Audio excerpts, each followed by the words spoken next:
ጤና ይስጥልኝ የፈጠነ ሚዲያ የዕለቱን ትኩስ መረጃዎች ይዞላችሁ ቀርቧል። በዛሬው እትማችን የአሜሪካው ፕሬዝዳንት ዶናልድ ትራምፕ ከኢራን ጋር የነበረውን የተኩስ አቁም ለማራዘም ስለወሰኑት ድንገተኛ ውሳኔ፣ በቻይና ጫና ምክንያት ስለተሰረዘው የታይዋን ፕሬዝዳንት የአፍሪካ ጉዞ፣ የአረብ ሊግ በኢራን ላይ ስላቀረበው የካሳ ጥያቄ እንዲሁም በባህር ዳር ከተማ የግድያ ወንጀል ፈጽሞ የተሰወረው ተጠርጣሪ በመቀለ መያዙን የሚገልጹ ዝርዝር መረጃዎች ይዘናል።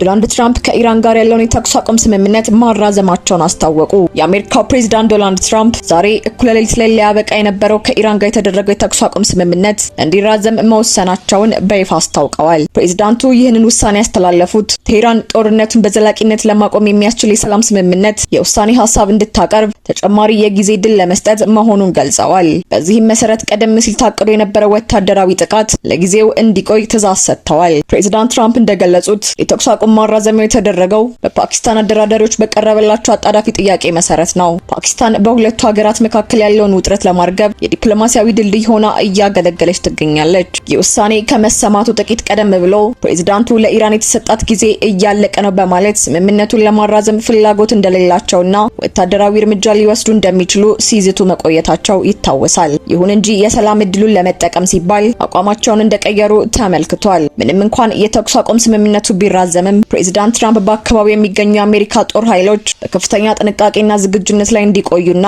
በኢራን ላይ የተጣለው ወታደራዊና ኢኮኖሚያዊ ከበባ ስምምነቱ እስኪጠናቀቅ ድረስ ተጠናክሮ እንዲቀጥል ጥብቅ ትዕዛዛቸውን አስተላልፈዋል። እስካሁን ከቴህራን በኩል የተሰጠ ይፋዊ የመንግስት መግለጫ ባይኖርም የአገሪቱ የዜና ምንጮች ግን የኢራን ባለስልጣናት በመማከር ላይ መሆናቸውንና የቴህራን አቋም በቅርቡ ይፋ እንደሚደረግ አመልክተዋል። የመካከለኛው ምስራቅ ውጥረት በዚህ መልኩ ቀጥሎ እያለ በሌላ በኩል ደግሞ በምስራቅ እስያና በአፍሪካ ዲፕሎማሲ መካከል ቻይና ያሳፈረችው ተጽዕኖ የብዙዎችን ትኩረት ስቧል። የታይዋን ፕሬዝዳንት ወደ አፍሪካ ሊያደርጉት የነበረው ጉዞ በቻይና ጫና ምክንያት ተሰናክሏል። በቻይና ምክንያት የታይዋን ፕሬዝዳንት ወደ አፍሪካ ሊያደርጉት የነበረው ጉዞ ተሰረዘ። የታይዋን ፕሬዝዳንት ላይ ቺንግሴ ወደ ደቡብ አፍሪካዊቷ ሀገር ኢስዋቲኒ ሊያደርጉት የነበረው ይፋዊ የስራ ጉዞ በድንገት መሰረዛቸው ተገለጸ። ጉዞው ሊሰረዝ የቻለው ቻይና በጎረቤት ሀገር ላይ ባሳደረችው ዲፕሎማሲያዊና ኢኮኖሚያዊ ጫና የአየር ክልል ክልከላ በመደረጉ እንደሆነ ታይፕ ያስታውቃለች። የታይዋን ከፍተኛ ባለስልጣናት እንደገለጹት ፕሬዝዳንቱ ወደ ኢስዋቲኒ ለመጓዝ የህንድ ውቅያኖስ ሀገራትን የአየር ክልል ለመጠቀም ቢጠይቁም ሳይሳካ ቀርቷል። ሲሼልስ፣ ሞሪሸስ እና ማዳጋስካር የፕሬዝዳንቱ አውሮፕላን በግዛታቸው ላይ እንዳይበር የከለከሉት ከቤጂንግ በደረሰባቸው ከፍተኛ ኢኮኖሚ ጫና መሆኑን የታይዋን ውጭ ጉዳይ ሚኒስቴር አመልክቷል። ይህ ክስተት የታይዋን መሪ በበረራ ፈቃድ መከልከል ምክንያት የውጭ ሀገር ጉዞ የሰረዙበት የመጀመሪያው ይፋዊ አጋጣሚ ሆኖ ተመዝግቧል። ቻይና በበኩሏ ለሶስቱ የህንድ ውቅያኖስ ሀገራት ውሳኔ ከፍተኛ አድናቆት እንዳላት ገልጻለች።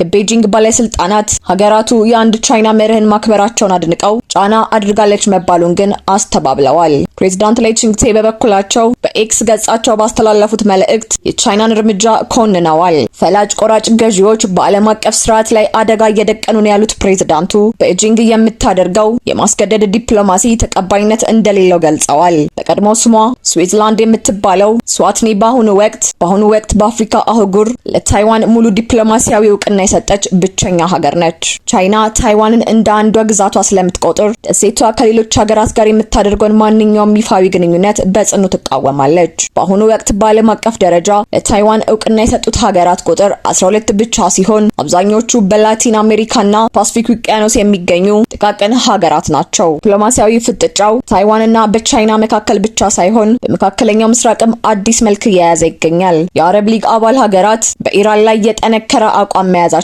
አስታውቀዋል። ኢራን በሆርሙዝ ሰርጥና በሀገራቱ ላይ ላደረሰችው ጥፋት ካሳ መክፈል አለባት ሲል የአረብ ሊግ ተናገረ። የአረብ ሀገራት የውጭ ጉዳይ ሚኒስትሮች ኢራን በመካከለኛው ምስራቅ ቀውስ ወቅት በሀገራቱ ላይ ለፈጸመችው ጥቃቶችና ለስትራቴጂካዊ የሆርሙዝ ሰርጥ መዘጋት ተጠያቂ እንድትሆንና ተመጣጣኝ የካሳ ክፍያ እንድትፈጽም በጋራ ጠየቁ።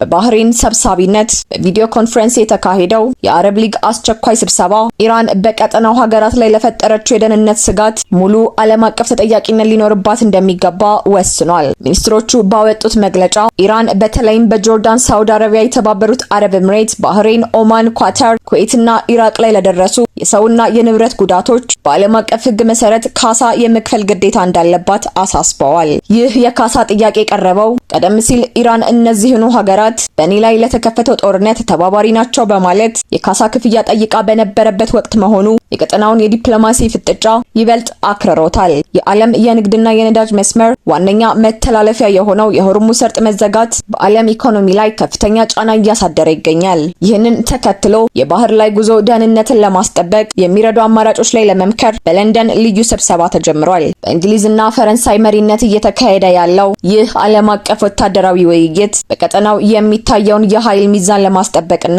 የንግድ መርከቦች ያለምንም ስጋት እንዲንቀሳቀሱ ለማድረግ ያለመ እንደሆነ ተመልክቷል። በአሁኑ ወቅት በመካከለኛው ምስራቅ እየታየ ያለው ወታደራዊ እንቅስቃሴና ዲፕሎማሲያዊ ፍጥጫ ከቀጠናው አልፎ ለዓለም አቀፍ ሰላምና ደህንነት ትልቅ ፈተና ሆኗል። የአረብ ሀገራት በጋራ የያዙት ይህ አቋም ቤጂንግና ሞስኮ በሚደግፏት ኢራንና በምዕራባውያን አጋር በሆኑት የአረብ ሀገራት መካከል ያለውን ልዩነት ይበልጥ ያጎላው ሆኗል። ወደ ሀገር ውስጥ ዜናዎቻችን ስናልፍ ደግሞ ላለፉት ቀናት በባህር ዳር ከተማ ተፈጽሞ መላውን ኢትዮጵያዊ ሲያስቆጣ የቆየው የወጣት ማህሌት ማሩ ግድያ ተጠርጣሪ በቁጥጥር ስር መዋሉ ተሰምቷል። በባህር ዳር ግድያ ፈጽሞ የተሰወረው ተጠርጣሪ በመቀለ ከተማ በቁጥጥር ስር ዋለ። በባህር ዳር ከተማ ማህሌት ማሩ የተባለችውን ወጣት ግድያ በመፈጸም ተጠርጥሮ ለረጅም ጊዜ ሲፈለግ የነበረው ግለሰብ በትግራይ ክልል መቀለ ከተማ መያዙን የአማራ ክልል ፖሊስ ኮሚሽን አስታወቀ። የአድማ ብተና አባል እንደሆነ የተገለጸው ተጠርጣሪ ያምራል አለበል አለሙ ማህሌት ማሩ የተባለችውን እንስት በባህር ዳር ከተማ ከደፈራት በኋላ መግደሉን የሚገልጹ መረጃዎች በማህበራዊ ሚዲያ በስፋት ሲሰራጩ ቆይተዋል። እንደ መረጃዎቹ ገለጻ ተጠርጣሪው ግድያውን የፈጸመው ማህሌት ከምትሰራበት ሆቴል አስገድዶ ወደ ሌላ ቦታ በመውሰድ እንደሆነ ቢገለጽም ፖሊስ ግን ስለ ግድያው ዝርዝር ሁኔታ ጉዳዩ ገና በምርመራ ላይ ነው በሚል እስካሁን ይፋዊ መግለጫ አልሰጠም። ተጠርጣሪው ወንጀሉን ፈጽሞ ከአካባቢው ከተሰወረ በኋላ የአማራ ክልል ፖሊስ ህዝቡ ተባባሪ እንዲሆን ጥሪ አቅርቦ ክትትል ሲያደርግ ቆይቷል። ፖሊስ ዛሬ ባወጣው መግለጫ እንዳመለከተው ተጠርጣሪው በትግራይ ክልል መቀለ ከተማ ተሸሽጎ እንደሚገኝ በደረሰው ጥቆማ መሰረት በተደረገ የተቀናጀ ኦፕሬሽን በቁጥጥር ስር ሊውል ችሏል። ለዚህ ስኬታማ የክትትልና የቁጥጥር ስራ በትግራይ ክልል ፖሊስ ኮሚሽን በኩል ለተደረገው ከፍተኛ ትብብር የአማራ ክልል ፖሊስ ምስጋናውን አቅርቧል። የአማራ ክልል ፖሊስ የጉዳዩን አሳሳቢነት በመረዳት ተጠርጣሪውን ወደ ክልሉ በማምጣት ዝርዝር ምርመራ እንደሚካሄድ ይጠበቃል። ማህሌት ማሩ በምን ሁኔታ እንደተገደለች ፖሊስን የጠየቀው ቲክፋ ኢትዮጵያ ከፖሊስ አካላት የተሰጠው ምላሽ ጉዳዩ አሁንም በምርመራ ሂደት ላይ ያለ በመሆኑ ለጊዜው ዝርዝር መረጃ መስጠት አይቻልም የሚል እንደሆነ ገልጿል። ይህ የወንጀል ድርጊት በማህበራዊ ሚዲያ ተጠቃሚዎችና በከተማው ነዋሪዎች ዘንድ ከፍተኛ ቁጣን ቀስቅሶ የቆየ ቢሆንም የተጠርጣሪው መያዝ ለፍትህ መገኘት ትልቅ ተስፋ ሆኗል። ለዛሬ ያዘጋጀናቸው የፈጠነ ሚዲያ ዕለታዊ መረጃዎች እነዚህን ይመስሉ ነበር። ፈጣንና እውነተኛ መረጃዎችን ለማግኘት የፈጠነ ሚዲያን መከተሉን አይዘንጉ።